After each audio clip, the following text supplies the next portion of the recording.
La chapelle de Notre-Dame de Carmès figure parmi les plus vastes et les plus riches du Morbihan. Sise à 5 km de Pontivy, surplombant le Blavet, elle invite à la contemplation et la prière. Le nom de Carmès, qui est aussi le nom du village, viendrait du mot breton Kermaes, qui signifie le village au milieu des champs. Au fil du temps, il s'est francisé, devenant Carmès, puis Carmès. Il n'y a jamais eu de frère Carme à Carmès, mais une confrérie du scapulaire et une autre des âmes du purgatoire. Jusqu'en 1801, elle dépendait du diocèse de Quimper, bien que le cartulaire de Redon évoque la trace d'une chapelle à Carmès au XIe siècle, entre 1060 et 1082. Sa construction remonte au XVe siècle, vers 1470, après avoir été inscrite à l'inventaire des monuments historiques le 5 octobre 1926. Elle a été classée entièrement en 1980. L'année qui suivit la création de l'association des Amis de la chapelle de Notre-Dame de Carmès. La grande famille des Rohan est à l'origine de sa construction et des richesses contenues. En effet, la légende du Hoppernose parle de Jean du Porzo qui habitait plus bas et dont les armes figurent au-dessus du portail sud. Au fil des siècles, la chapelle s'est agrandie et embellie.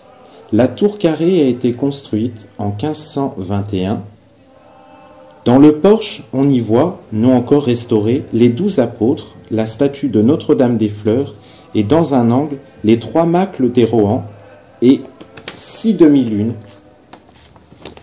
Après un effondrement du transept nord, causé sans doute par un incendie, il fut reconstruit en l'agrandissant un peu, et ensuite le chœur a été transformé en le prolongeant et en y ajoutant la sacristie qui est datée de 1768. Sur la départementale 167, l'entrée du village est indiquée par un calvaire offert en 1759 par Louis Audrenne et Marie Bernard. Au pignon de la sacristie, en levant les yeux, vous voyez dans une niche une belle statue de Notre-Dame qui ressemble comme une sœur à Notre-Dame de Joie. Si vous continuez votre chemin vers la fontaine construite aussi au XVIIIe siècle, une statue de Notre-Dame de la Clarté domine la fontaine, protégée par un enclos en pierre de granit. Quand vous avez passé le porche, vous découvrez la nef. Mise en valeur par l'éclairage, la voûte en bois, peinte par la Palme en 1705, puis en 1814 par Bleven de Loudéac, est entièrement démontée et remise en état par l'atelier Bailly, qui l'a réinstallée en 1990. Elle invite les fidèles et visiteurs à méditer les mystères du rosaire.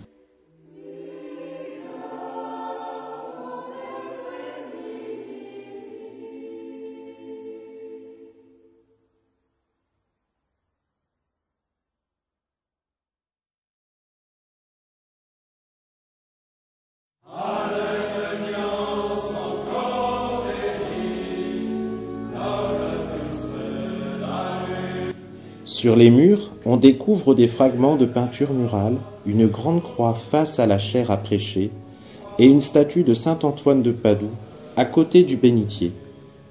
Dans le transept nord, les statues de saint Nicodème, sainte Marguerite et saint Mathurin.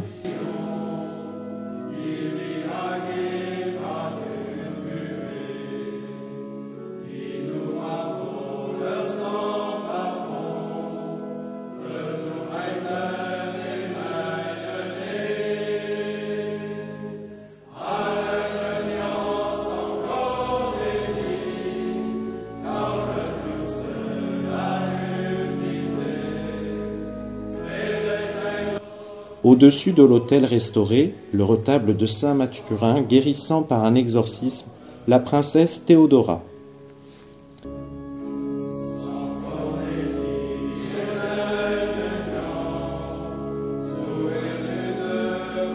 À côté de la statue de saint Mathurin, la niche abritant la statue de procession de Notre-Dame de Carmès.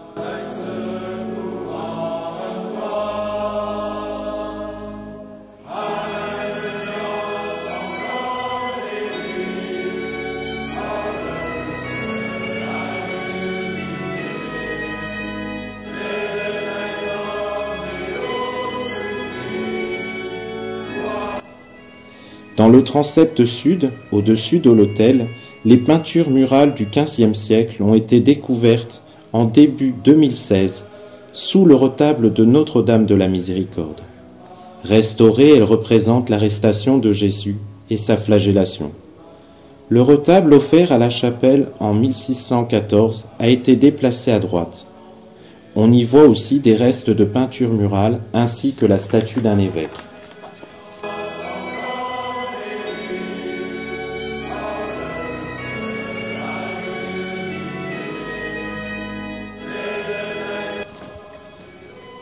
Entre la nef et le chœur, la table de communion éclaire l'ensemble par sa couleur claire, imitant un marbre veiné.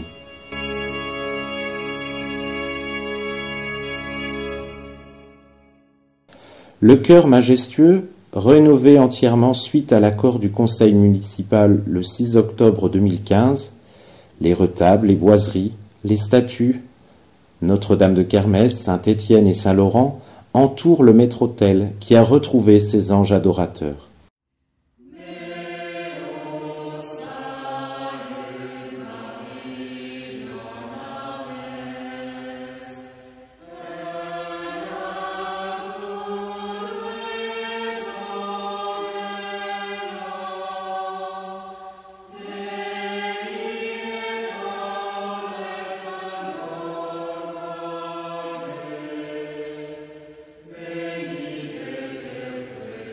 Un petit détail tout en haut, deux visages, hommes et femmes, et la grande statue de Notre-Dame de Kermesse.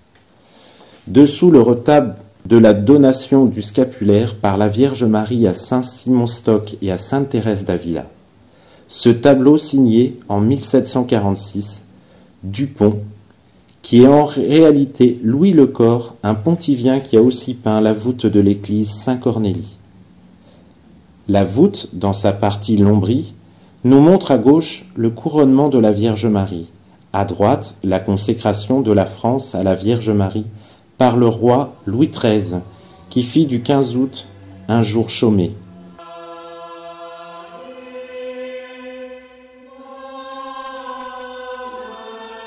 En 1772, y furent ajoutées 4 toiles peintes par Debuy et représentant l'adoration des mages, la fuite en Égypte, la Sainte Famille de la Vierge et la Vierge de l'Apocalypse.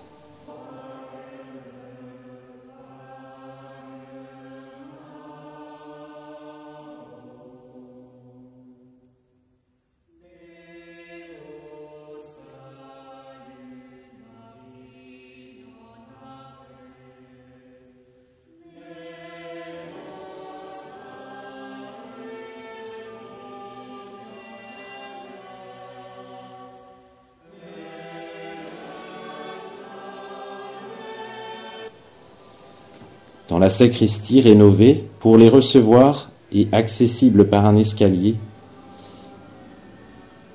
le dernier trésor découvert en 1986 à la dépose du lambris du XVIIIe est précieusement conservé. Deuxième lambris du XVe siècle, restauré aussi par l'atelier Bailly, est remonté en octobre 2009. Ces 8 panneaux sont des scènes historiques de la vie et la mort de Sainte Catherine d'Alexandrie dans un décor d'anges musiciens. Cette dernière tranche de travaux a pu se réaliser grâce à l'accord du conseil municipal en 2015, avec la coopération de la Fondation du patrimoine, des amis de la chapelle de Notre-Dame de Kermesse et des particuliers qui s'y sont associés. Le grand pardon a eu lieu le dimanche qui suit, le 15 août. Tous les mois de mai et octobre, une messe y est célébrée.